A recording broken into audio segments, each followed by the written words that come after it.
سب تعریفیں اللہ کے لیے ہیں جو سب سے بڑا اور سب سے بلند ہے، عزت والا، قہر والا اور جلال والا ہے۔ سب تعریفیں اللہ کے لیے ہیں جو نہایت بردبار اور عظیم ہے۔ سب تعریفیں اللہ کے لیے ہیں جو اپنے بندوں کی توبہ قبول فرماتا ہے، برائیوں کو معاف کر دیتا ہے، گناہوں سے تجاوز فرماتا ہے، لغزشوں کو بخش دیتا ہے۔ اللہ کے سوا کوئی معبود برحق نہیں، وہ اکیلا ہے، اس کا کوئی شریک نہیں، اسی کے لیے ساری بادشاہت ہے اور اسی کے لیے سب تعریف ہے۔ اسی کے ہاتھ میں ہر بھلائی ہے اور وہ ہر چیز پر پوری طرح قادر ہے۔ اللہم صلی علی محمد وعلی آل محمد کما صلیت علی ابراہیم وعلی آل ابراہیم انک حمید مجید۔ اللہم بارک علی محمد وعلی آل محمد کما بارکت علی ابراہیم وعلی آل ابراہیم انک حمید مجید۔ قرآن مجید میں اللہ تعالیٰ کا ارشاد ہے، لا یکلف اللہ نفسا الا وسعها لها ما کسبت وعلیہا ما اکتسبت ربنا لا تؤاخذنا ان نسینا او اخطأنا ربنا ولا تحمل علینا اصرا كما حملته على الذين من قبلنا ربنا ولا تحملنا ما لا طاقة لنا به واعف عنا واغفر لنا وارحمنا انت مولانا فانصرنا على القوم الكافرين۔ اللہ کسی نفس کو اس کی وسعت سے بڑھ کر تکلیف نہیں دیتا، یعنی جس پر کوئی بھی تکلیف آتی ہے وہ اتنی ہی آتی ہے جتنی وہ برداشت کر سکتا ہے۔ جو اس نے نیکی کمائی یعنی کسی انسان نے، وہ اسی کے لیے، یعنی اگر ہم اچھا کریں گے تو اس کا فائدہ کس کو ملے گا؟ کسی اور کو، کرنے والے کو۔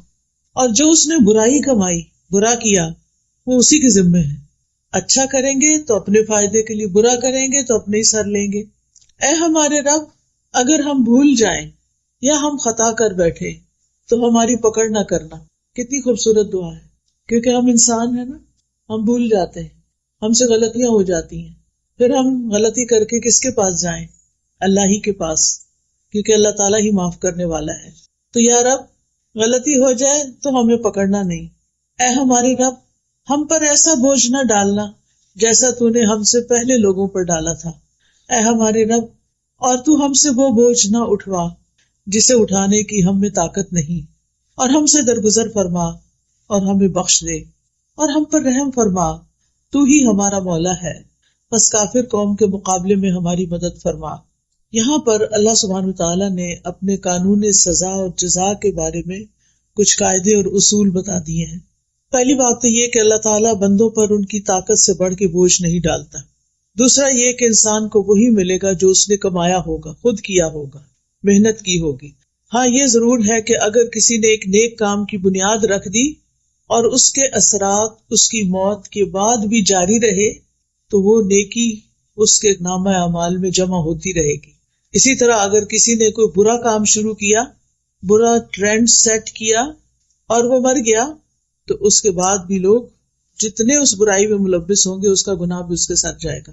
جیسے آج کل سوشل میڈیا کا دور ہے نا، تو کچھ لوگ اپنا فیس بک اکاؤنٹ بنا لیتے ہیں اور اس پر بہت فضول قسم کی چیزیں پوسٹ کرتے رہتے ہیں، اور پاسورڈ انہوں نے بہت چھپا کے رکھا ہوتا ہے۔ پچھلے دنوں میں کسی لڑکے کے بارے میں پڑھ رہی تھی کہ اس نے اسی قسم کی کچھ چیزیں کی ہوئی تھی کہ اچانک اس کی ڈیتھ ہو گئی۔ اب وہ خود فوت ہو چکا ہے، لیکن وہ فحش فلمیں اور ویڈیوز اور چیزیں اس کی فیس بک پر موجود ہیں، اور لوگ اس برائی کو دیکھے چلے جا رہے ہیں۔ تو اب آپ دیکھیے کہ وہ اور نو مور دنیا میں نہیں، کچھ اور پوسٹ نہیں کر رہا، لیکن وہ جو کر چکا ہے، جس کو اس نے بند نہیں کیا تھا، جس پر اس نے توبہ نہیں کی تھی، وہ اس کے اکاؤنٹ میں، اس کے نامہ اعمال کے اکاؤنٹ میں ایڈ ہوتا چلا جا رہا ہے۔ تو اس لیے انسان جو بھی کام دنیا میں کرے سوچ سمجھ کر کرے کہ میرے مرنے کے بعد مجھے کن الفاظ میں یاد کیا جائے گا، ایک اچھے تعمیری کردار کے انسان کے طور پر یا ایک برے انسان کے طور پر۔ کیونکہ مرنے کے بعد انسان کے لیے جو گواہیاں ہوتی ہیں لوگوں کی، مثلا اگر آپ کا اخلاق اچھا ہے، آپ لوگوں کو فائدہ پہنچانے والے ہیں، لوگوں کے کام آنے والے ہیں، تو جس دن آپ دنیا سے جائیں گے اس دن لوگ آپ کے بارے میں کیا کہیں گے؟ کیا کہیں گے بتائیے؟ بہت اچھا انسان تھا، بہت اچھا تھا. کوئی ادھر سے آئے گا اس نے یہ فائدہ مجھے پہنچایا، کوئی ادھر سے آئے گا وہ روئے گا، وہ کہے گا وہ میرے لیے تو بہت کچھ کرتا تھا، مجھے تو بہت اچھے مشورے دیتا تھا، مجھے تو اس نے فلاں فلاں موقع پہ ہیلپ کی. یعنی لوگ اس کی اچھائیاں یاد کریں گے. اور اگر آپ نے کسی کی زندگی اجیرن کر رکھی ہے، کسی کی لائف میں زہر گھول رکھا ہے، تو مرنے کے بعد لوگ کیا گواہیاں دیں گے؟ شکر ہے گلوں لتھا، وہ پنجابی میں کہتے ہیں نا، شکر ہے جان چھوٹی، شکر ہے اللہ نے سمیٹ لیا اس کو. اور اس کی تکلیفیں یاد کر کے تکلیف محسوس کریں گے. تو یاد رکھیے کہ صرف اتنا ہی کافی نہیں ہے کہ ہم اپنی زندگی میں کچھ اچھا کر لیں تو بس اتنا ہی، یا برا کر لیں تو اتنا ہی رہ جائے گا، وہ ساتھ بھی چلے گا. پھر اسی طرح یہ ہے کہ اگر کسی انسان کی زندگی میں کچھ آزمائشیں ہیں تو ان پر بھی صبر کرنا چاہیے کہ اللہ تعالیٰ کو پتا تھا کہ میں اس کو سہار سکتی، میں اس کو برداشت کر سکتی. اللہ نے مجھ پر میری وسعت سے بڑھ کے بوجھ نہیں ڈالا، اور اللہ تعالیٰ مجھے اس کا بدلہ ضرور دے گا، وہ اس کے ذریعے مجھے پیوریفائی کر رہا ہے. کسی بھی طرح کی سختیاں حق سے، نیکی کے کام سے، اچھی چیزوں سے ہمیں روکے نہیں. اور اللہ کی ایک سنت رہی ہے، ایک طریقہ رہا ہے، وہ کیا کہ جب بھی کوئی اچھا کام کرے گا تو اس کو باتیں سننی پڑے گی، اس کو مشکلات آئیں گی. اور ایسا کیوں ہوتا ہے؟ یہ اس لیے ہوتا ہے تاکہ اس بندے کا کھرا کھوٹا ہونا جانچ لیا جائے. کیونکہ جو شخص سچا ہوگا، جو سچے دل سے اللہ کی طرف آیا ہوگا، وہ لوگوں کی باتوں سے پیچھے نہیں ہٹے گا. کیونکہ وہ لوگوں کی وجہ سے تو نہیں آیا نا کہ لوگ اچھا کہیں گے تو میں اچھا بنوں گا، لوگ اچھا نہیں کہیں گے تو میں پیچھے ہٹ جاؤں گا. وہ تو اس لیے اچھا کر رہا ہے کہ اللہ تعالیٰ کی خاطر، اللہ کو پسند ہے اچھا کرنا، اور وہ لوگوں کی باتیں سن کے اچھائی کرنا چھوڑے گا نہیں. تو یاد رکھیے کہ اللہ تعالیٰ نے ہم پر جتنی بھی عبادات فرض کی ہیں، جتنے بھی ہمیں نیکی کے کام بتائے ہیں، چاہے وہ اللہ کے حقوق سے متعلق ہیں یا بندوں کے حقوق سے متعلق، وہ سارے کے سارے اتنے ہی ہیں جتنی ہماری برداشت ہے. ہمارے لیے 5 نمازیں فرض کی، وہ ایسا نہیں کہ ہم پڑھ نہیں سکتے تھے اور ہمارے لیے بہت ہی مشکل ہے، نہیں. اول تو 50 کی گئی تھی نا، یاد ہے نا، جب معراج پر نبی صلی اللہ علیہ وسلم تشریف لے گئے، اور جو باقی صرف 5 رہ گئی، مگر ثواب 50 کا ہی ملتا ہے. ہر نماز کا ثواب 10 گنا ملتا ہے، اور وہ ایک نماز کی جگہ 10 لکھی جاتی. اور یہ بھی اس امت کے لیے بہت بڑی اللہ تعالیٰ کی رحمت ہے. تو یاد رکھیے اللہ تعالیٰ کے جتنے بھی احکامات ہیں وہ سارے ایسے ہی ہیں کہ جن کو ادا کرنے کی ہم میں طاقت ہے، ہم میں ہمت ہے. اور اللہ تعالیٰ نے دین میں کوئی تنگی اور حرج نہیں رکھا. ہمارا دین آسان ہے اگر ہم عمل کرنا چاہیں، اور جو لوگ کرتے ہیں وہ بھی انسان ہی ہوتے ہیں اور وہ خوشی سے کر بھی جاتے ہیں. رسول اللہ صلی اللہ علیہ وسلم نے فرمایا، انما بعثت بالحنیفیۃ السمحۃ، مجھے نرمی اور سہولت والی شریعت دے کر بھیجا گیا ہے. نبی صلی اللہ علیہ وسلم نے یہ بھی فرمایا، بے شک یہ دین آسان ہے، جو شخص دین میں سختی اختیار کرے گا تو دین اس پہ غالب آ جائے گا، یعنی اس کی سختی چل نہیں سکتی، وہ زیادہ دن وہ نہیں کر سکتا. لہٰذا اپنے عمل میں پختگی اختیار کرو، یعنی جمے رہو، اور جہاں تک ممکن ہو میانہ روی برتو، اور خوش ہو جاؤ، اور صبح، دوپہر اور شام اور کسی قدر رات میں عبادت سے مدد حاصل کرو. آپ دیکھیے کہ فجر کی نماز کے بعد کتنا سارا گیپ ملتا ہے ظہر تک، پھر ظہر کے بعد عصر تک، عصر کے بعد مغرب تک، عشاء تک. ایک لمبا دن ہوتا ہے، چھوٹے دن ہو تب بھی. یعنی اللہ سبحانہ تعالیٰ نے ہم پر ایسی عبادت فرض نہیں کی کہ اس سے ہمیں فرصت ہی نہ ملے اور ہم دنیا کا کوئی کام نہ کر سکیں. تو اس لیے ہمیں ساری عبادات خوشی سے کرنی چاہیے، اللہ تعالیٰ کے احکامات خوشی سے قبول کرنے چاہیے، کیونکہ ان سب پر اجر و ثواب ہے، اور انسان جو کچھ کرتا ہے اس کا صلہ اس کو مل کر رہے گا. اور پھر آپ دیکھیے کہ بعض اوقات گناہ کرنے کے لیے بھی انسان کو محنت کرنی پڑتی. جو لوگ چوری کرتے ہیں وہ آسانی سے تھوڑی کرتے ہیں، اسی طرح جو لوگ اور غلط کام کرتے ہیں اس کے لیے بڑے وسیلے اختیار کرتے ہیں، لیکن چونکہ نفس اس کی طرف ہوتا ہے تو مشکل نہیں لگتا. نیکی کے لیے ہمارا نفس نہیں مانتا، ہمارے اندر سے وہ موٹیویشن نہیں ہوتی. لیکن جب آپ مثلاً حج یا عمرہ کرنے جاتے ہیں تو آپ کے اندر ایک موٹیویشن ہوتی ہے نا، وہاں جا کے اللہ کا گھر دیکھ کے اتنے سارے لوگ نماز پڑھ رہے ہوتے ہیں، ان کو دیکھ کے یہ آپ تھوڑی کرتے ہیں کہ وہاں جا کے لیٹ جائیں، آپ فوراً اٹھتے ہیں، جلدی کرتے ہیں، تھوڑا سا بھی سو کے. اسی طرح رمضان کا مہینہ آتا ہے تو اس میں بھی آپ دیکھیں کہ آپ کا شوق کتنا بڑھ جاتا ہے. تو جب شوق بڑھ جاتا ہے، ذوق بڑھ جاتا ہے، تو عمل آسان ہو جاتا ہے. تو اس لیے انسان کو اپنے لیے کوئی نہ کوئی ایسے ٹارگیٹس رکھنے چاہیے کہ جن کے ذریعے انسان کا نیکی کے کاموں میں شوق بڑھتا رہے.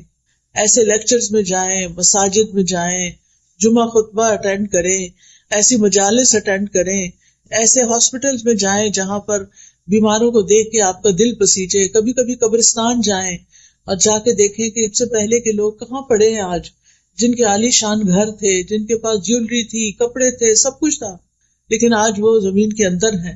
تو یہ چیزیں انسان کی عبادت میں اس کے لیے موٹیویشن کا سبب بنتی ہیں. تو بہرحال ہمیں یہ یاد رکھنا چاہیے کہ قیامت کے دن کوئی کسی کا بوجھ نہیں اٹھائے گا، کوئی کسی کی نیکی چھین کے نہیں لے جائے گا، اور کوئی اپنی برائی اس پہ ڈال کے نہیں چلا جائے گا.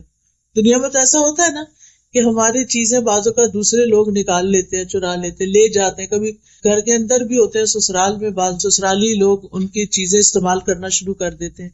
اسی طرح بعض اوقات یہ ہے کہ لوگ اپنے گھر کا کوڑا آپ کے دروازے پہ پھینک دیتے ہیں. یہاں تو خیر نہیں ایسی چیزیں ہوتی، لیکن جہاں ہوتی ہیں سو ہوتی ہیں.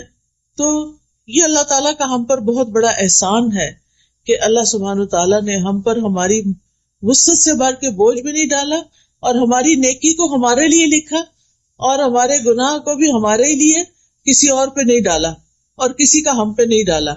پھر ہم دعا کرتے ہیں ربنا لا تؤاخذنا ان نسینا او اخطانا. اللہ تو ہمیں نہ پکڑنا اگر ہم بھول جائیں یا ہم کوئی خطا کر بیٹھے. یہاں پر آپ دیکھیے کہ ہم جب دعا مانگتے ہیں تو ربنا کہتے ہیں. رب کا مطلب کس کس کو آتا ہے؟ رب کون ہوتا ہے؟ خالق، مالک، مدبر، جس نے پیدا کیا، جو ہمارا مالک ہے، اور جو ہمارے ساری چیزوں کی تدبیر کر رہا ہے. ہم نے کیا کھانا ہے، کیا پینا ہے، کہاں رہنا ہے، یہ ہم تو اب ساتھ ساتھ زندگی میں یہ چیزیں ایکسپیرئنس کر رہے ہیں نا، لیکن اللہ تعالیٰ نے یہ سارا کچھ پہلے سے ہی لکھ کے رکھا ہوا تھا. پہلے سے لکھ کے رکھا ہوا تھا سب کچھ. جو چیزیں آج ہمیں مل رہی ہیں اللہ تعالیٰ کو پہلے سے ہی پتا تھا. تو اس نے ہمارے لیے تدبیر کی، اس نے ہمارے لیے وسائل پیدا کیے. تو انسان اپنے اس رب کو پکار رہا ہے کہ اے رب، تو میرا رب ہے، تو نے مجھے پیدا کیا ہے، تو نے مجھے سب کچھ دیا ہے، اب تو مجھے معاف بھی کر دے. تو نے مجھے رزق دیا، تو نے مجھے اولاد دی، تو نے مجھے گھر بار دیا، تو نے مجھے سب کچھ دیا، لیکن میں نے تیرا حق ادا نہیں کیا. میں نے تیرا حق ادا نہیں کیا. تو نے مجھے نعمتیں دی اور میں نے جواب میں تیری ناشکری کی، تیری نافرمانی کی. کتنی دفعہ ایسا ہوتا ہے نا کہ ہم کسی تفریح پہ جاتے ہیں، کچھ پکنک پہ جاتے ہیں، اور وہاں جا کے نماز پڑھنا ہی بھول جاتے ہیں. سیر و تفریح کرتے ہیں، کھاتے پیتے ہیں، انجوائے کرتے ہیں، اور اللہ کو بھول جاتے ہیں. اپنے پیاروں کو تو نہیں بھولا جاتا نا. خوشی کے موقع پر پیارے تو یاد رہتے. آپ کوئی اچھی چیز کھا رہے ہوں تو آپ کے بچے دور ہوں تو آپ کا کیا دل چاہتا ہے. مائیں اکثر کیا کہتی ہیں، میرے بیٹے کو یہ پلاؤ بڑا پسند تھا، پتہ نہیں بیچارہ پڑھنے گیا ہوا ہے وہاں کیا کھاتا ہے کیا نہیں کھاتا. تو پیاروں کو یاد رکھتے ہیں نا خوشی کے موقع پر. اسی طرح جب کوئی غم اور دکھ کا وقت ہوتا ہے تو پھر کون یاد آتا ہے؟ اپنے یاد آتے ہیں. کوئی فوت ہو جائے تو سارے بے شک آ جائیں، یعنی آس پاس کے لوگ، لیکن جب کوئی اپنا آتا ہے تو گلے لگ کے روتا ہے انسان. اس کے ساتھ شیئرنگ کچھ اور طرح کی ہوتی ہے. تو اللہ تعالیٰ کے ساتھ بالکل اپنوں والا تعلق ہونا چاہیے. اللہ تعالیٰ کو قریب محسوس کرنا چاہیے. اپنا ہر خوشی اور غم اس کے ساتھ شیئر کرنا چاہیے، اس کی طرف رجوع کرنا چاہیے. نعمتیں ملنے پر شکر ادا کرنا چاہیے.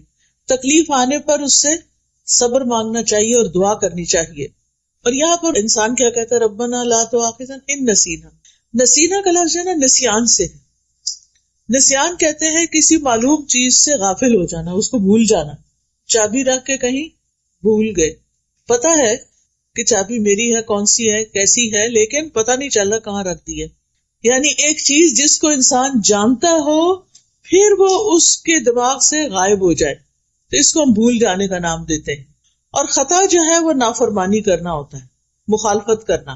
ارادہ نہ بھی ہو تو انسان اس کے اپوزٹ کر جاتا ہے جو اللہ تعالیٰ نے اس کو کرنے کے لیے کہا ہوتا ہے. اسی طرح کسی حکم سے جاہل ہونا، پتہ ہی نہیں کہ وہ کیا کرنا ہے. کیا ہم میں سے ہر ایک کو پورے دین کا پتہ ہے؟ ہم سب کچھ تو نہیں جانتے نا، لیکن ہماری زندگی میں ایسی سچویشنز آتی ہیں کہ ہمیں کرنا کچھ اور چاہیے، ہم کچھ اور کر بیٹھتے ہیں، ہے نا ایسا؟ تو یہ بھی خطا ہوتی ہے. کبھی آپ ڈرائیونگ کرتے ہوئے راستہ بھولے اور آگے جا کے آپ نے کہا یہ تو میرا روز کا راستہ، پتہ نہیں مجھے ہو کیا گیا، میں نے ایگزٹ مس کر دیا. ہوتا ہے نا، جان بوجھ کے کیا ہوتا ہے نہیں. کیوں؟ باتوں میں لگ جاتے ہیں. جب ڈرائیور باتوں میں لگ جاتا ہے تو اکثر راستہ بھول جاتا ہے. یعنی وہ اپنے مقصد سے غافل ہوا، ایک لمحے کے لیے غافل ہوا اور میلوں دور جا پڑا. یہ انسانوں کے ساتھ ہمارا معاملہ ہے، یعنی دنیا میں رہتے ہوئے. تو دین کے معاملے میں بھی ہمارا کچھ ایسا ہی رویہ ہوتا ہے. ہم لوگوں کی باتوں میں آ جاتے ہیں اور اللہ کا حکم بھول جاتے ہیں.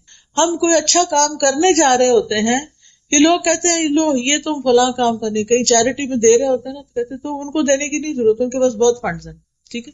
مسجد جا رہے ہوتے ہیں تو کہتے کیا ضرورت ہے مسجد جانے کی، عورتوں کی نماز گھر میں ہونی چاہیے. ٹھیک ہے. اس ملک میں تو پھر کہیں بھی اسلام کا نام نہیں ہے. اگر عورت اور بچے مسجد نہیں جائیں گے تو اسلامی ماحول کہاں سے ملے گا؟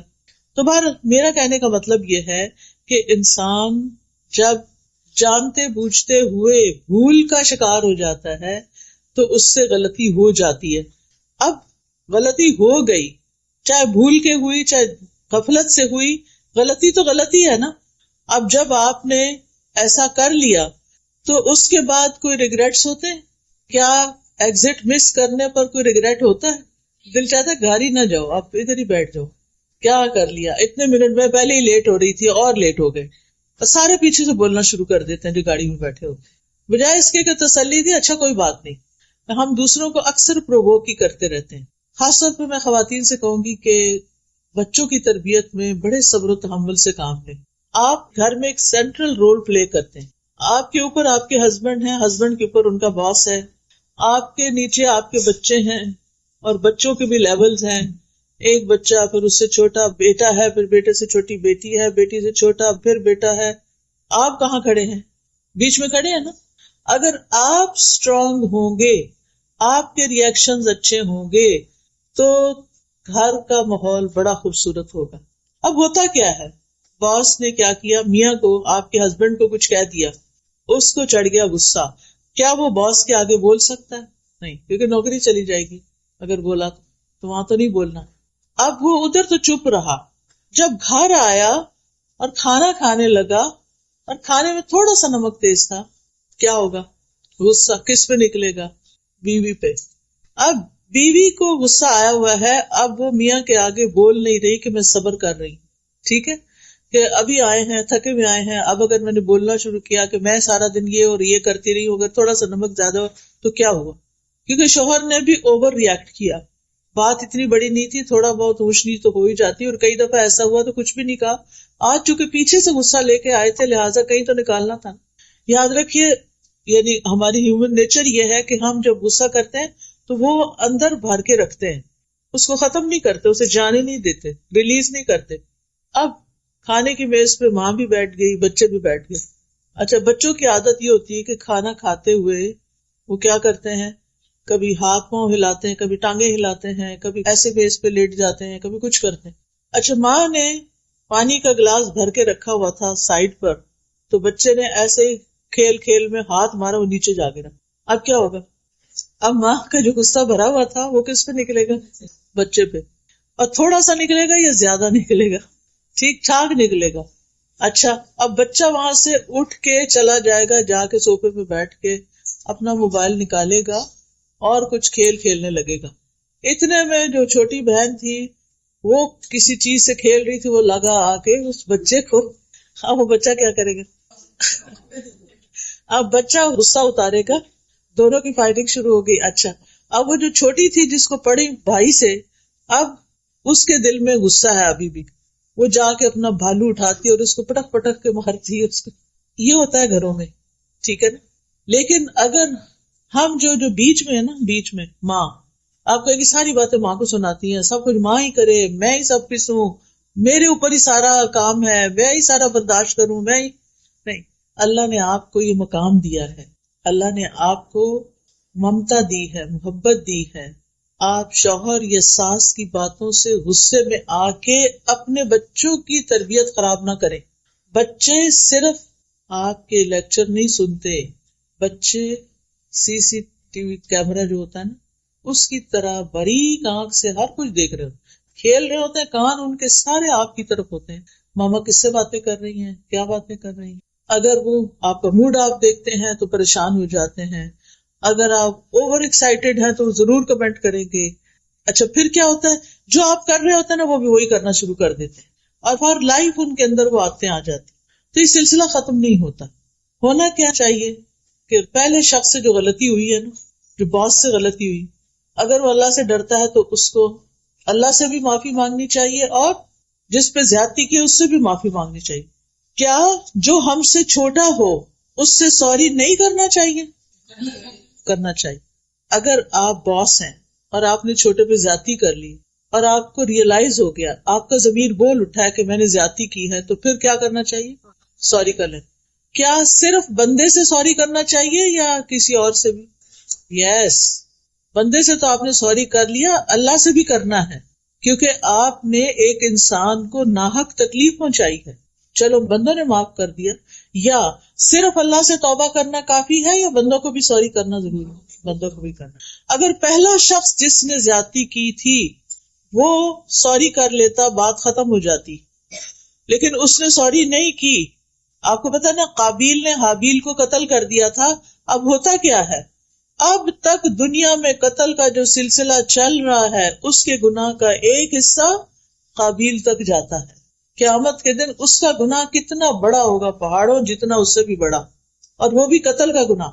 تو جو ایک غلط کام کر لیتا ہے اس کو توبہ کرنے میں، استغفار کرنے میں دیر نہیں کرنی چاہیے. اچھا چلے، اس باس نے تو سوری نہیں کی، لیکن آپ کے ہسبینڈ نے جو آپ کے ساتھ زیادتی کی، چلے آئے تھے، غصہ تھا، کھانا شروع کیا، غصہ نکالا، پھر تھوڑی دیر میں نارمل ہو جانا چاہیے تھا، تاکہ بچے جو ہیں وہ ٹیبل پر بیٹھ کر پریشان نہ ہو. کیونکہ پریشانی کے عالم میں جو کھانا کھایا جاتا ہے نا وہ لگتا نہیں، پھر وہ صحیح طرح ڈائجسٹ ہی نہیں ہوتا. بچے سہمے بیٹھے ہیں ٹیبل پر. جو بڑے بچے ہوتے ہیں نا وہ بہت محسوس کرتے ہیں، جو چھوٹے ہوتے ہیں نا وہ تھوڑی دیر میں پھر بھول جاتے ہیں. اب اگر شوہر نے کچھ کہہ ہی دیا تھا غصے میں، تو بحیثیت بیوی اتنا تو سمجھ لینا چاہیے نا کہ میرا شوہر جو ہے اس کا باس اچھا نہیں ہے، اور وہ اس کی وجہ سے فرسٹریٹ ہوتا ہے اور پھر میری شامت آتی ہے. چلو کوئی بات نہیں. اگر وہی آگے سے ہنس کے، یعنی ہنسنا شروع کر دیتی، شوہر غصہ کر رہا، اب وہ تھوڑا سا ہنس دیتی، چلیے آئندہ نہیں ہوگا چھوڑیں اس کو، یا کوئی بھی بات کر دیتی، تو شوہر بھی شاید نارمل ہو جاتا اور بات نہ بڑھتی. اس نے بھی شوہر کی تنقید کو بہت سیریس لے لیا اور چیخنا چلانا شروع کر دیا. بچوں نے وہ تماشا دیکھا، تھوڑی دیر میں بچے نے تماشا کیا، اس پہ اور اس پہ اور اس پہ اور. یعنی آپ سوچئے وہ پہلی غلطی کتنی غلطیوں میں کنورٹ ہوئی. تو اگر ہم ابتدا کرنے والے ہوں تو پھر ہم ہی کو توبہ کر لینی چاہیے، ہم ہی کو ہی ودرا کر لینا چاہیے. اور صبر اسی کا نام ہے. صبر کس چیز کا نام ہے؟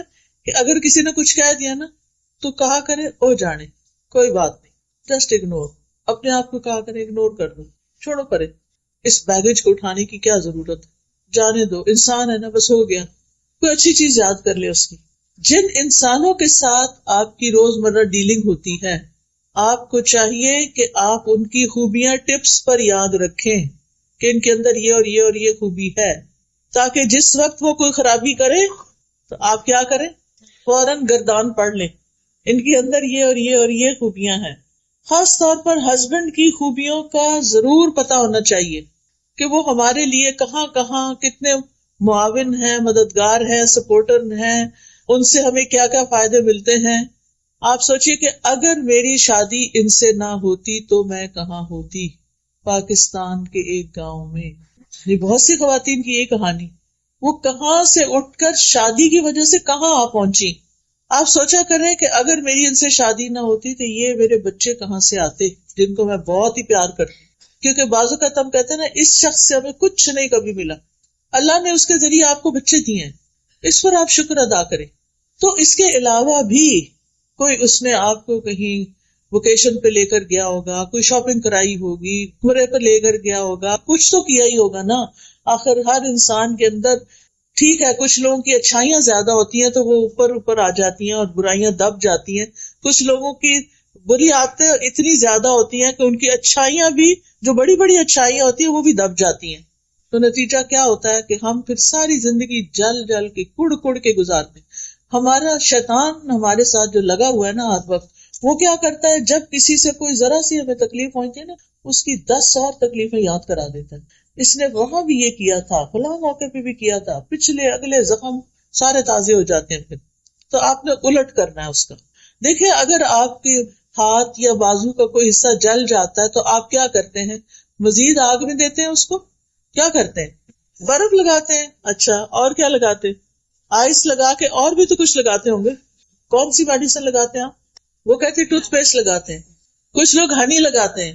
میں اس لیے یاد دہانی کرا رہی ہوں کہ عورتوں کو کچن میں اکثر واسطہ پڑتا رہتا ہے. اس وقت ایسی جلن ہوتی ہے کہ بھول جاتا ہے کیا لگانا ہے. ہنی سب سے اچھی ہے، یاد رکھیے. ہنی کچن میں ضرور ہونی چاہیے. کچھ چھوٹی موٹی بھی بھاپ شاپ پڑے، تھوڑی دیر بہت کاٹتی ہے، لیکن پھر آپ کا چھالا نہیں بنے گا. یاد رکھیے گا اس میرے نسخے کو، ٹوٹکے کو. انشاءاللہ آپ کو پہلے سے ہی پتا، لیکن بھولے ہوئے، جواب نہیں دیا آپ نے. اچھا جناب، تو میرا کہنے کا مطلب یہ ہے کہ جب کوئی ہمارے ساتھ برا کرے تو اس کی اچھائیاں فوراً یاد کر لیں. ہنی لگا لیں، ہنی بھی میٹھی ہوتی ہے نا، اس کی مٹھاس یاد کر لیں. ٹھیک ہے، تو جلن کم ہو جائے گی. تھوڑی دیر اور زیادہ ہوگی لیکن پھر کم ہو جائے گی. چھالے نہیں پڑیں گے، پھر زخم نہیں بنیں گے، پھر نشان نہیں پڑیں گے جلنے کے. تیز ہونا، جلن زیادہ ہو جائے تو نشان بھی پڑ جاتے ہیں نا، وہ جاتے نہیں. تو ہم نے ایسے ہی جل جل کے نشان اپنے اندر بڑے پکے کیے ہوئے. تو یاد رکھیے کہ غلطی، بھول چوک ہم سب کی زندگی میں ہے.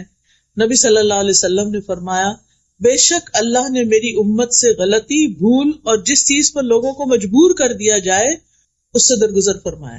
تو اللہ تعالیٰ معاف کرنے والے، ہمیں بھی لوگوں کو معاف کر دینا چاہیے. مثلاً روزے کی حالت میں اگر آپ نے بھول کر کچھ کھا لیا تو کیا ہوا؟ روزہ ٹوٹ گیا؟ نہیں، روزہ نہیں ٹوٹا. یہ نہیں کہ اور کھانے بیٹھ سے کہ اب تو روزہ ٹوٹ گیا، اب تو چلو تھوڑا سا اور کھا لو. ایسا نہیں کرنا، بلکہ اندر بھی نہیں لے جانا. یاد آ گیا تو باہر نکال دیں. ٹھیک ہے، لیکن ایک بات یاد رکھیے، ارادتاً کیے ہوئے گناہوں پہ پکڑ ہوتی ہے جو جان بوجھ کے انسان کرتا ہے. قرآن مجید میں آتا ہے، وَلَيْسَ عَلَيْكُمْ جُنَاحٌ فِي مَا أَخْطَأْتُمْ بِهِ وَلَكِنْ مَا تَعَمَّدَتْ قُلُوبُكُمْ، اور تم پر اس میں کوئی گناہ نہیں جس میں تم نے خطا کی، اور لیکن جو تمہارے دلوں نے ارادے سے کیا اس پر پکڑ. جس چیز کا پتہ چل جائے یہ غلط ہے تو پھر کیا کرے؟ چھوڑ دے. چھوڑنے کی پوری کوشش کرے.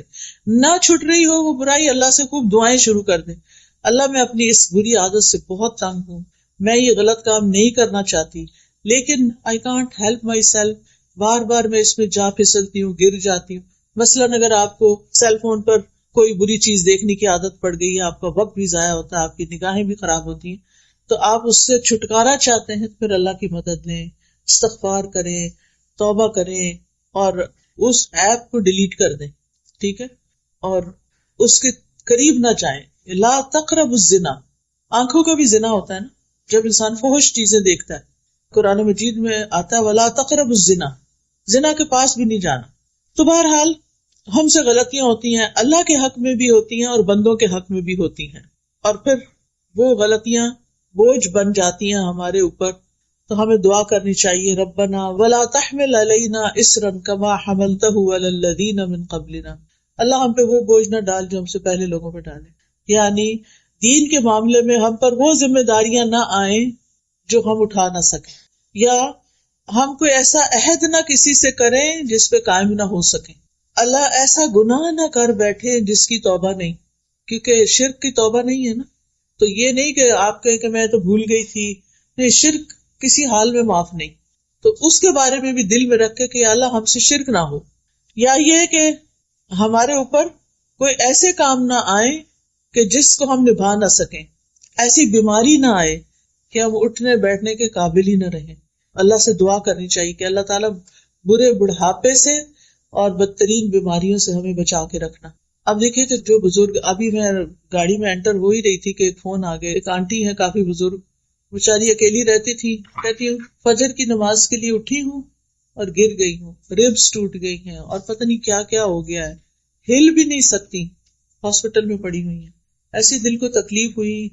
کہتی میری برتھ ڈے تھی اس دن اور میں اٹھی تھی کہ آج میں نے اتنا صدقہ کرنا ہے، آج میں نے یہ کرنا ہے، لیکن میرے ساتھ دیکھیں کیا ہو گیا.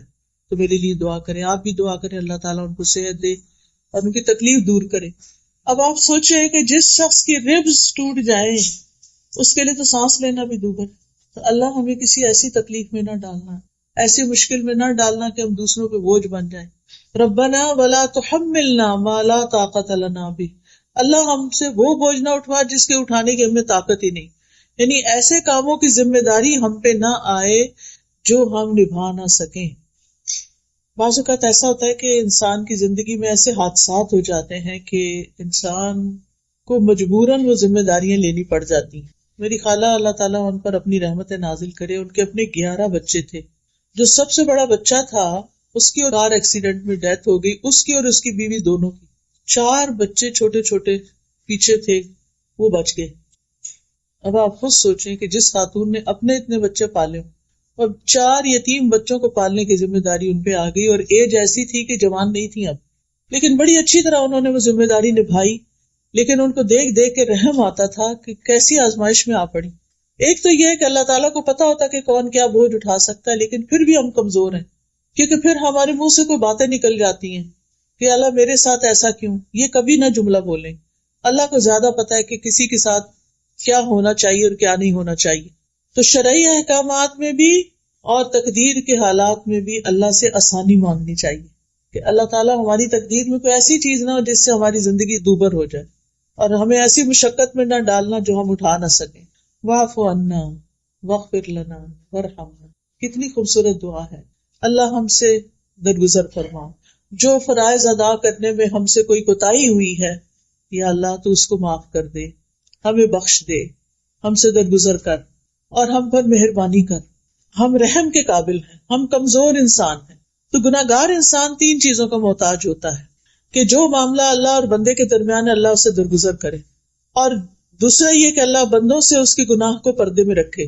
واغفر لنا، استغفار کا مطلب ہوتا ہے ڈھانک دینا۔ بعض اوقات ہم کوئی ایسا گناہ کر بیٹھتے ہیں جس کا صرف اللہ کو پتا ہوتا ہے، اور پھر ہم ڈرتے ہیں کہ کئی لوگوں کو پتا نہ چل جائے۔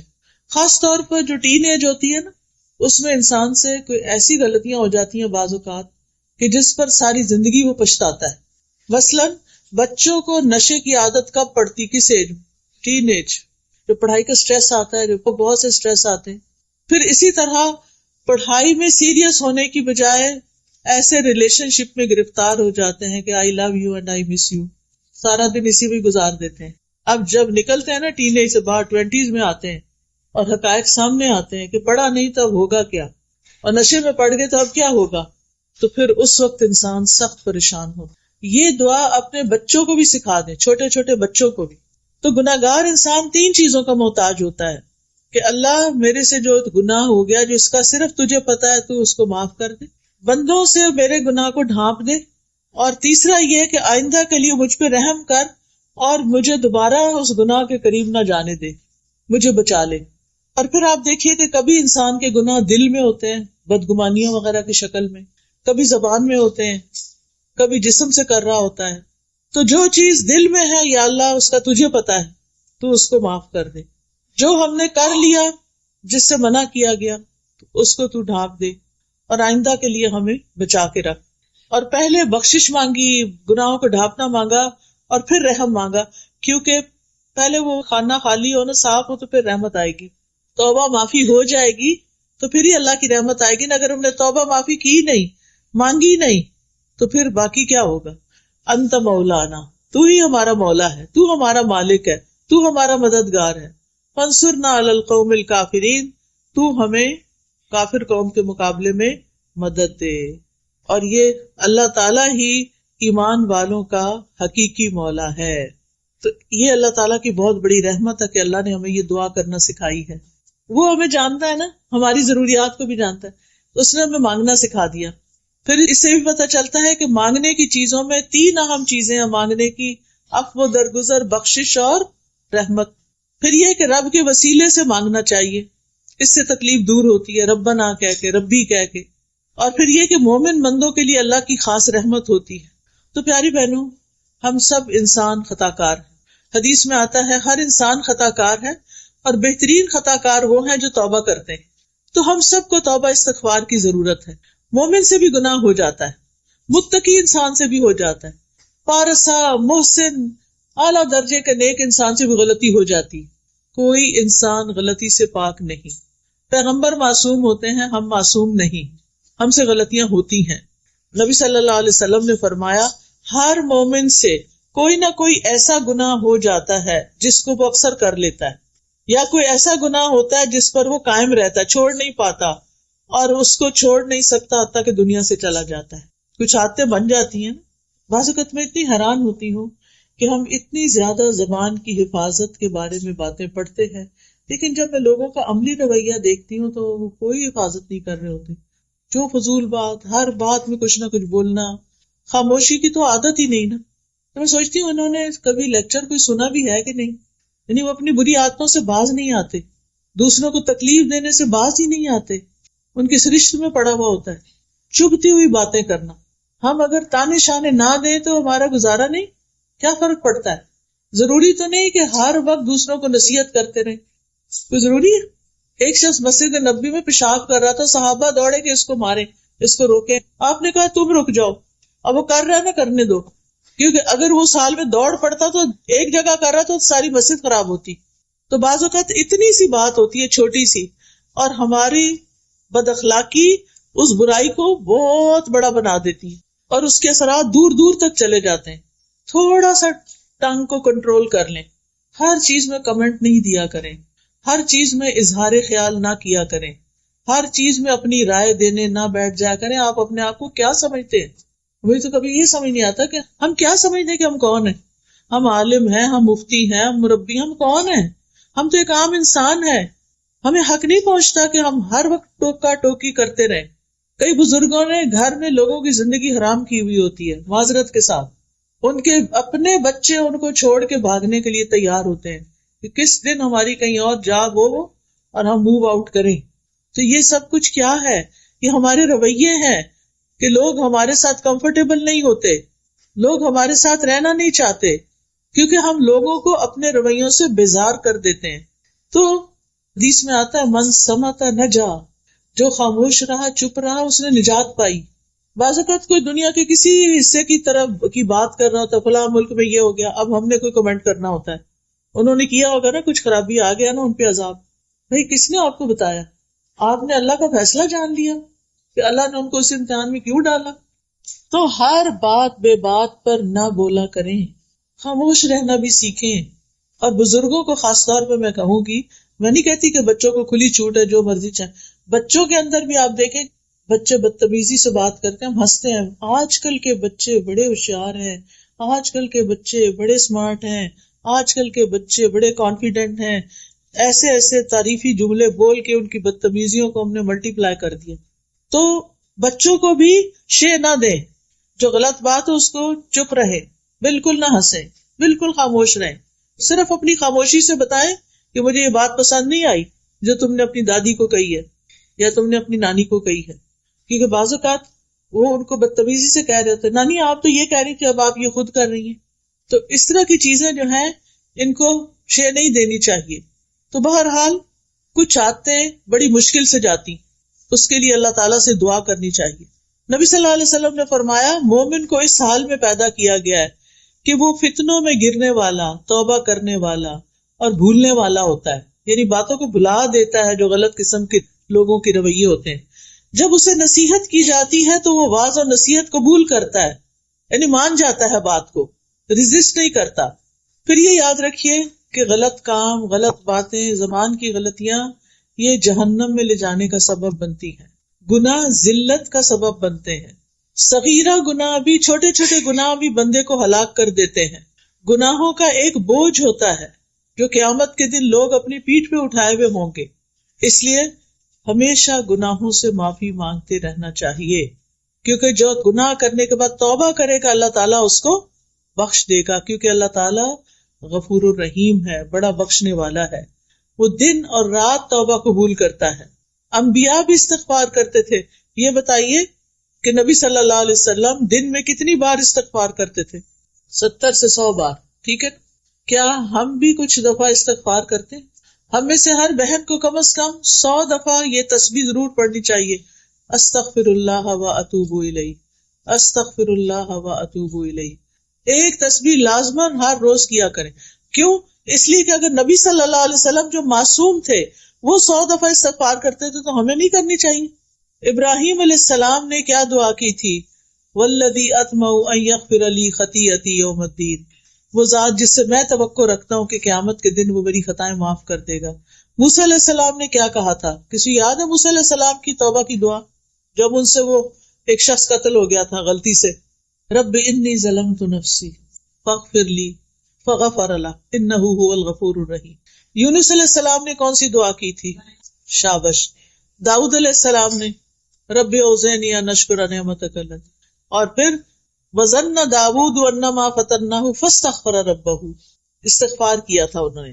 نوح علیہ السلام نے اپنی قوم سے کہا تھا کہ لوگوں استغفار کرو، اللہ بڑا معاف کرنے والا ہے، آسمان سے وہ بارشیں برسائے گا، تمہیں مال اور بیٹے دے گا اور تمہارے لیے نہریں جاری کر دے گا.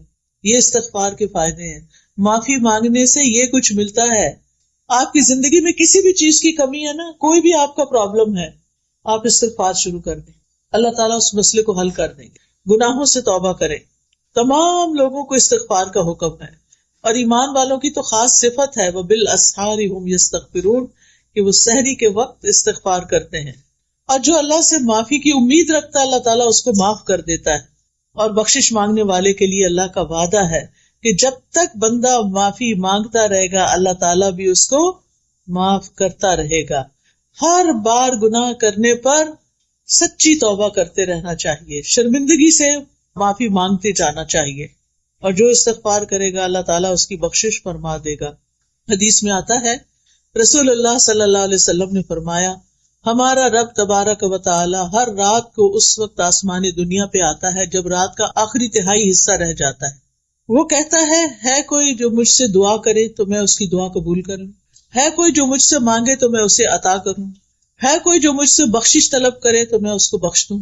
کتنی بڑی بات ہے. اللہ تعالیٰ خود بلاتے ہیں آؤ بخشش مانگو، میں معاف کر دوں گا. ہماری بعض نعمتوں کے راستے میں ہمارے گناہ رکاوٹ ہوتے ہیں، ان سے معافی مانگ لیں تو وہ نعمتیں واپس آ جاتی ہیں. بڑے سے بڑا گناہ استغفار سے معاف ہو جاتا ہے، اور توبہ انسان کو گناہوں سے پاک کر دیتی ہے. استغفار دلوں کی صفائی کا ذریعہ ہے. گناہ سے دل پہ سیاہ نقطہ لگتا، پھیل جاتا، دل کالے ہو جاتے ہیں.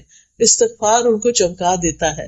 استغفار سے برائیاں نیکیوں میں بدل جاتی ہیں، اللہ کی رحمت ملتی ہے، اللہ کی محبت ملتی ہے، کامیابیاں نصیب ہوتی ہیں، اچھا سامان زندگی ملتا ہے، رزق، مال اور اولاد میں اضافہ ہوتا ہے، انسان کو خیر و برکت اور طاقت نصیب ہوتی ہے. کچھ بیماریوں کا علاج بھی استغفار ہے. پھر سینے کی تنگی دور ہوتی ہے، دل کی گھٹن، ڈپریشن، اس کا علاج بھی استغفار ہے. بندے کی حالت بہتر ہونے لگتی ہے. اللہ کا عذاب نہیں آتا جب تک بندہ استغفار کرتا ہے. قیامت کے دن وہ شخص اپنا نامہ اعمال دیکھ کے خوش ہو جائے گا جس میں ڈھیروں ڈھیر استغفار ہوگا. استغفار جنت میں داخلے کا ذریعہ ہے. تو کرنے کے کام کیا ہے؟ کرنا کیا ہے؟ کثرت سے استغفار کرنا ہے. روزانہ کتنی بار؟ 100 بار. نبی صلی اللہ علیہ وسلم تو ایک ایک مجلس میں 100 بار کر لیتے تھے. اگر ہم سارے دن میں بھی 100 بار کر لیں تو بڑی بات ہے. پھر امید رکھ کے بخشش مانگنی ہے. یہ نہیں کہنا ہے پتہ نہیں میرے تو گناہ اتنے زیادہ ہیں معاف ہوں گے کہ نہیں، یہ نہیں کہنا. یہ سوچنا ہے اللہ معاف کرنے والا ہے، اللہ مجھے معاف کر دے گا. پھر گناہ ہو جائے تو انتظار کرنا ہے کہ 80 سال بعد حج پہ جائیں گے تو توبہ کریں گے. فوراً توبہ کرنی ہے. کھلا گناہ ہو تو کھلی توبہ، چھپا گناہ ہو تو چھپ کے توبہ. اور سچی توبہ. سچی توبہ کا مطلب یہ ہے کہ انسان پکا ارادہ کرے کہ میں نے دوبارہ نہیں اس گناہ کی طرف آنا. پھر یہ ہے کہ شرمندہ ہونا اور آئندہ نہ کرنے کا وعدہ کرنا اور گناہوں سے ڈرتے رہنا. جو شخص دنیا میں اپنے گناہوں سے ڈرتا ہے قیامت کے دن اللہ تعالیٰ اس کا ڈر نکال دیں گے، اس کا ڈر ختم ہو جائے گا. لہٰذا پیاری بہنوں، آج کا میرا میسج آپ کے لیے یہی تھا اور اپنے لیے بھی، کہ اپنی غلطیوں پر معافی بھی مانگنی ہے اور اصلاح بھی کرنی ہے اور اللہ تعالیٰ سے مدد مانگتے رہنا ہے. ٹھیک ہے نا؟ اس کے لیے ایک کارڈ ہے استغفار کے فائدے. یہ دیکھیں، یہ کارڈ ہے انگلش اور اردو ترجمے کے ساتھ ساتھ دیکھ کے ادھر ہی رکھ دیں. ٹھیک ہے؟ اس میں ہم نے ساری استغفار کی دعائیں لکھی ہوئی ہیں. اگر آپ دن میں ایک دفعہ یا ہر جمعے کو بیٹھ کے آخری گھڑیوں میں دعائیں قبول ہوتی ہیں اس وقت پڑھ لیں، سحری کے وقت پڑھ لیں. یہ آپ میں سے ہر ایک کے پاس ہونا چاہیے. اب مجھے نہیں پتا کہ ہر ایک کو پورا آئے گا کہ نہیں، لیکن ایک کتاب ہے ایاک نستعین ہے آپ کے پاس، اس کے اندر بھی لکھا ہوا ہے استغفار، ٹھیک ہے؟ اس میں حفاظت کی دعائیں بھی ہیں، انگلش کی بھی ہے اور یہ اردو کی بھی ہے۔ اس کے علاوہ ہمیں ہر وقت کنفیوژن رہتی ہے، یہ کام کریں کہ نہ کریں، یہ رشتہ آیا اب کیا کریں، کبھی اس سے مشورہ کرتے کبھی اس سے۔ سب سے پہلے اللہ تعالیٰ سے مشورہ کریں، استخارہ، یہ کارڈ بھی ہر گھر میں ہونا چاہیے۔ پھر بہت سے لوگ بیمار ہیں، دعا کر دیں، کوئی دوسرے تو کریں گے، آپ خود بھی کریں، یہ آیات شفا ہے۔ اچھا، بعض لوگوں کی بیماری ڈائگنوز نہیں ہوتی، ڈاکٹرز کہتے ہیں آپ کو کچھ بھی نہیں، لیکن آپ کہتے ہیں میں ٹھیک نہیں، ایسا ہوا کبھی؟ ہوتا ہے، ہر ایک کے ساتھ ہی تھوڑا بہت ہوتا ہے۔ اس کا علاج یہ کہ بیری کے پتے، پتہ نہیں یہاں تو بیری اگتی ہے کہ نہیں، لیکن اگر نہیں بھی تو آپ پانی کے اوپر یہ آیات پڑھ کے دم کر کے پھر اس میں سے کچھ گھونٹ پی بھی لیں اور کچھ اسپرے بوٹل میں رکھ لیں، اپنے اوپر اسپرے کر لیا کریں اور اس سے اپنے جسم پر بھی بہا لیں، تو انشاءاللہ بہت سی بیماریاں ٹھیک ہو جائیں گی۔ بیری کے پتوں کو ابال کے ایک تسلے میں مٹھی بھر ابال کے جب ان کا رنگ نکل آئے، پھر اس کو ٹھنڈا کر کے اس کے اوپر یہ ساری آیات شفا پڑھ کے اور پھر اس کو مریض کو تھوڑے سے گھونٹ پلائے بھی اور اس کے جسم پر بہائے بھی، پورا نہا کے شیمپو وغیرہ کر کے آخر میں لوٹے میں یا بوٹل میں ڈال کے پھر اپنے سارے جسم پر مل کے، یہ بہت ہی عمدہ علاج ہے ایسی بیماریوں کا جو ڈائگنوز نہ ہو۔ پھر نماز کے بعد کے مسنون اذکار ہیں، یہ حفاظت کی دعائیں، یہ بھی اردو انگلش میں ہیں۔ آپ دیکھیے کہ پتہ نہیں $2 کی، یہ $3 کی ہیں، لیکن اس سے آپ کے کتنے ہزاروں ڈالر بچ سکتے ہیں اگر اللہ تعالیٰ آپ کو پروٹیکشن دے۔ یہ دعائیں جو ہیں مومن کا ہتھیار ہوتی ہیں، قلعہ ہوتی ہیں۔ پھر اسی طرح تسبیحات کے فائدے انگلش میں ہیں، یہ لا الہ الا اللہ کا کارڈ ہے، آپ کے ساتھ اگر نان مسلم کام کرتے ہیں تو آپ ان کو یہ کارڈ دے سکتے ہیں کسی بھی موقع پر، تاکہ ان کو پتہ چلے کہ اللہ کے سوا کوئی الہ نہیں۔ جو نعمتیں ملی ہیں اگر آپ ان کو باقی رکھنا چاہتے ہیں تو یہ شکر ادا کرنے کا کارڈ ہے، الحمدللہ، ٹھیک۔ الحمدللہ کہنے سے نعمتیں بڑھتی بھی ہیں اور جو ہے محفوظ بھی رہتی ہیں، نقصان سے آپ بچتے ہیں۔ تو آپ کو کیا کرنا ہے، یہ جیسے کوئی شادی ہوتی ہے کسی کی یا کچھ، شادی کے تحفے کے ساتھ آپ یہ کارڈ بھی دے سکتے ہیں۔ اور یہ قرض تو آج کل ہر ایک کے اوپر ہی ہوتا ہے، یہ اس سے نجات کی دعائیں ہیں، اور یہ قرآنی اور مسنون دعائیں ہیں، اذکار ہیں، یہ بھی بہت فائدے کے ہیں، ہر ایک کے پاس ہونی چاہیے، کیونکہ بہت محنت سے یہ سب کچھ تیار کیا گیا اور بہت محنت سے ہم اسے مسیساگا سے اٹھا کر لائے ہیں۔ تو یہ آج ساری ٹیبل خالی ہو جانی چاہیے، ٹھیک ہے نا، انشاءاللہ یہ آپ کے لیے صدقہ جاریہ بھی ہوگا، آپ جس کو دیں گے وہ پڑھے گا، اس کی تکلیف حل ہوگی تو آپ کو بھی فائدہ ہوگا انشاءاللہ۔ تو اب ہم دعا کر لیتے ہیں، سبحان اللہ والحمد للہ ولا الہ الا اللہ واللہ اکبر ولا حول ولا قوة الا باللہ العلی العظیم، اللہم صلی علی محمد وعلی آل محمد کما صلیت علی ابراہیم وعلی آل ابراہیم انک حمید مجید، اللہم بارک علی محمد وعلی آل محمد کما بارکت علی ابراہیم وعلی آل ابراہیم انک حمید مجید، ربنا آتنا فی الدنیا حسنۃ وفی الآخرۃ حسنۃ وقنا عذاب النار، ربنا لا تزغ قلوبنا بعد اذ ہدیتنا وہب لنا من لدنک رحمۃ انک انت الوہاب، ربنا ہب لنا من ازواجنا وذریاتنا قرۃ اعین واجعلنا للمتقین اماما، ربنا لا تؤاخذنا ان نسینا او اخطانا، ربنا ولا تحمل علینا اصرا کما حملتہ علی الذین من قبلنا، ربنا ولا تحملنا ما لا طاقت لنا به واعف عنا واغفر لنا وارحمنا انت مولانا فانصرنا علی القوم الکافرین۔ یا اللہ، یا رحمان، یا رحیم، یا کریم، یا ذی الجلال والاکرام، یا اللہ تو ہم سب پر اپنی رحمت نازل فرما، تو ہم سب کو بخش دے، ہمارے گناہوں کو معاف کر دے، ہمارے بوجھ ہم سے دور کر دے، ہماری برائیاں ہم سے دور کر دے، ہمیں اچھا اخلاق عطا فرما، ہمیں ہر طرح کی نیکیوں میں دوڑ لگانے کی توفیق دے اور ساری برائیاں چھوڑنے کی توفیق دے۔ اللہ ہمیں بھی، ہمارے گھر والوں کو، ہمارے بچوں کو ہدایت دے، ان کی نسلوں کو بھی ایمان پر قائم رکھنا۔ یا اللہ جتنی بہنیں آئی ہیں ان کی جو دعائیں ہیں، ان کی جو نیک تمنائیں ہیں، اللہ ان کو پورا فرما۔ یا اللہ تو ہم سب پر اپنی رحمت نازل فرما۔ یا اللہ ہمارے گناہوں کو معاف کر دے، ہماری ساری ضروریات پوری کر دے۔ یا اللہ جن کا ہم پر احسان ہے انہیں بہترین جزا دے، جنہوں نے اس مجلس کا اہتمام کیا ہے اللہ ان کو اس کی بہترین جزائے خیر دے، اور جو بہنیں آئی ہیں ان کو آنے پر یا اللہ بخش دے۔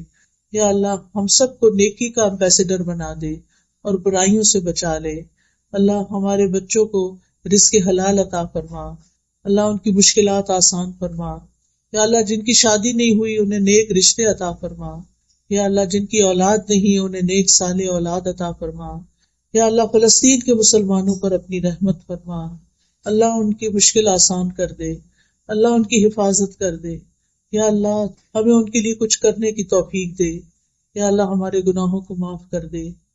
یا اللہ اس مسجد میں خیر و برکت پیدا کر دے، اس مسجد کی انتظامیہ کو جزائے خیر عطا کر۔ یا اللہ جتنی بہنیں آئی ہیں، جنہوں نے بھی سنا ہے، جو بھی سننے والے ہیں، سب کو اجر عظیم عطا فرما۔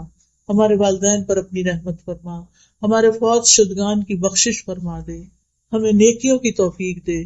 ربنا تقبل منا انک انت السمیع العلیم وتب علینا انک انت التواب الرحیم۔